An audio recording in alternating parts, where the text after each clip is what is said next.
Hey guys, welcome to another movie review. Today I'm talking about the new Denis Villeneuve film, Dune Part 2. This is a continuation of his 2021 film, also just called Dune. Um, this film mostly focuses on the second half of the book. So for those who didn't see Dune Part 1 yet, make sure you do so before seeing this film because this is a continuation of that film from 2021 that he released. But in this movie, though, you guys, if you really don't know what the story of Dune is, if you don't know kind of where what like the main plot of that book is going into the movie, basically it's the story of a guy named Paul Atreides. He is a part of a royal family that is in control of something called the spice. And in the universe of the Dune novels, basically the spice is a very valuable element that people are trying to get their hands on. And so basically, it's up to Paul and his family to protect the spice, make sure to go to war with anybody that's trying to basically take the spice from them. Some people want to use it for evil, some for good. It's really kind of unclear what the spice does, but basically, I think it gives you like longer life and more powers and something like that. I'm sure those who read the Dune novel will have a better explanation of exactly what it does, but um, so throughout the second half of the story, we are kind of getting into like the battles and the kind of the bigger fights with the villains that Paul Atreides has to go through. And so over the course of this movie, Paul and his family have to do whatever they can to make sure that they can protect the spice. But overall, guys, I really enjoyed Dune Part 2.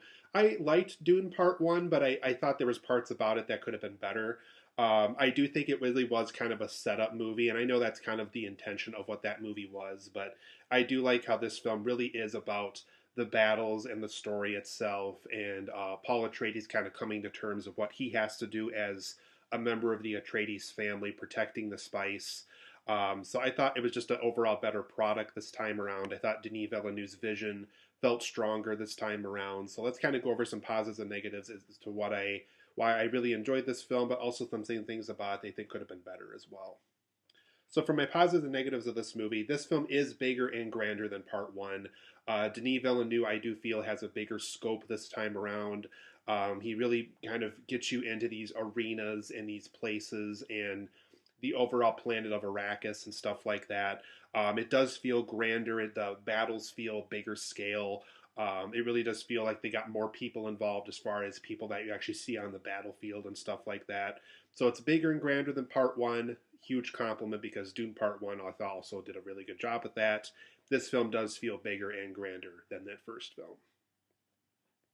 I also like how the stakes feel much bigger and much higher this time around. There really is more that Paul could lose this time around if he fails with protecting the spice. Um, just the people he has to go up against. There's a character played by Austin Butler that very much is a threat this time around. That very much will give Paul Atreides a run for his money. So I do like how the stakes are higher, and that if Paul Atreides does lose the battles this time around, there actually is something that he could lose as a result. I also like how visually inspired this film is. There's even like a sequence where Austin Butler's fighting a guy on a battlefield, and when you watch the fireworks up in the sky because it's a black and white sequence, it almost kind of feels like ink blotches going against a piece of paper. So I thought it was like very visually interesting to look at. And there's other visuals throughout the movie that kind of feel like that as well. So that whole ink blotch sky that was featured at one point in the movie, I thought was very, very cool. Very visually inspired to watch as a audience member. I also thought the performances of Timothee Chalamet, Zendaya, and in particular Austin Butler, I thought he was very, very good in this movie. Very threatening. Definitely a villain, like I said, that would give Paul Atreides a run for his money. But yeah, Timothée Chalamet really brought kind of the leadership role to the film. Zendaya definitely brings kind of the romantic side of his life to the forefront. I also like how Zendaya's character is kind of able to speak without speaking. It's one of those kind of characters where she's able to convey a lot without having to say much. And also Zendaya as an actress too. I feel like at this point she's able to be dramatic and comedic and tough and like all these things all at once. And I think that's really going to really make her stand the test of time as far as acting goes. I really think there's a lot of things she could bring to the table as far as an actress can go. So I thought all three performances in particular, and really everybody involved here did a very good job acting wise too. But those three performances in particular, Austin Butler, Timothée Chalamet, and Zendaya, I thought were all very big standout performances in this movie. I also like how otherworldly the film feels. Not to say that Dune Part 1 didn't feel that way, but I do like how this film really does feel like we're off on a different planet, doing something different, and really kind of really not on Earth, or really on a different place that will um, feel much different than Earth, function much differently than Earth. And I like how kind of how science fictiony everything feels. So I thought that aspect of the film was also very strong as well. And I also thought the directing ability of Denis Villeneuve was very strong this time around too. One thing I've noticed with him too, and I feel like this is the second time this has happened in his directing career, he's really kind of able to bring something that not a lot of directors are probably able to translate to the screen very well and kind of make it accessible to everybody. And what I mean by that is like when you see Blade Runner 2049 or you see a film like Dune Part 2, you're able to kind of see stuff that everybody can appreciate. Everybody can appreciate the scope and the story and the characters, and you're able to kind of enjoy things about it without having like too many prerequisites of things you have to see or witness before watching the movie. So I thought Dune Part 2, similar to Blade Runner 2049, was able to kind of do a lot of stuff where you didn't have to do a lot of research or homework going into the movie. And I really appreciate about the movie too is just like how he's able to get you invested in everything without making you do all that homework. So I thought that was a very cool aspect of the movie too. For my negatives of Dune Part 2, though, there is some occasional audio and sound choices that kind of clash with each other. There's scenes where Paul Atreides kind of supposed to say something threatening to like a villainous character, and the sound background is so big that you can barely understand what he's saying and stuff. So there's scenes like that that are kind of distracting. So I thought some of the audio and sound did kind of clash with a little bit with each other throughout the course of this movie, and I thought that could have been better with some better sound editing. Lea Seydoux has a role in this movie, and I don't think she had a role in Dune Part 1 at all. But she is in this film, and unfortunately, she's just not in the film very much. And that's really too bad because she's a very talented actress. She's able to convey a lot of stuff without, things that are on the page, but kind of more than that. And it's really too bad that her role is just so minor in this movie. She just kind of shows up for like a scene or two, kind of gives Austin Butler a runs for his money, kind of put him in his place for a second or two, and she just kind of disappears from the movie. So I thought that aspect was disappointing. It's like you get this super talented actress, and she's in a cast with a bunch of really other talented people, but this one actress I was looking forward to only gets like a couple minutes of screen time. So I thought that aspect of the film was a little disappointing as well.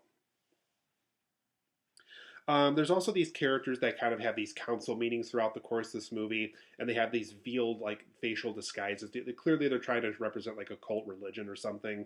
But for me personally, as an audience member, it was distracting because at some of those moments, it's supposed to be like big drama, big dramatic scenes, and because their face is completely covered, the emotion feels completely gone. So I thought that aspect was disappointing, and it really doesn't help too that there's other characters throughout the movie that also have a similar veil, but you're able to see their face still. And so that was a little disappointing to me too. Is like you have these big dramatic moments with these council members, and their face is completely covered by this big cloth. So it's just like I don't know what Denis Villeneuve was trying to make me feel during those moments, but for me personally, it didn't work just because their face was covered, therefore no emotion was conveyed. I also thought the runtime and the overall story is very dense here. And obviously, Dune is a very complex novel to adapt to a movie. But as being this being a part two, being this is the film where you kind of have to pay off the things from part one, that denseness is still there from part one. So that aspect was a little disappointing to me. Is it would have been nice to kind of just finish out the story, kind of loosen the denseness a little bit. And the runtime is very long here. It's like 2 hours and 47 minutes or something insane like that. So it is a very dense film to get through. Just go in knowing that your mind's kind of constantly concentrating on things, and you got to do it for a very long period of time in this movie too. The film also ends with a lot of questions too. I just left with a lot of questions that hopefully will get answered in Dune Messiah when Denis Villeneuve eventually works on that. Sounds like we have a little bit of a wait though until he does work on that though. But it does end with a lot of questions. It does kind of leave you hanging specifically with Zendaya's characters to what they're possibly going to do in the next film and stuff like that. So it does end with a lot of questions, even though this film was kind of supposed to be the payoff film. So I thought that aspect of the story was also a little disappointing as well. But overall, I'm going to give Dune Part 2 a 8.5 out of 10. There's tons of things to love about this movie. Denis Villeneuve definitely delivers another strong science fiction epic here. but there is some negatives along the way, specifically with the audio and the sound. The Lea Seydoux' small runtime of a character, the revealed characters kind of conveying emotionless stuff, the dense runtime, the dense story, and ending with a lot of questions. So I thought that aspect of the story was a little disappointing as well. 8.5 out of 10 for me, though. I really did enjoy the movie. I highly recommend seeing it, so be sure to see Dune Part 2. It's a very good movie.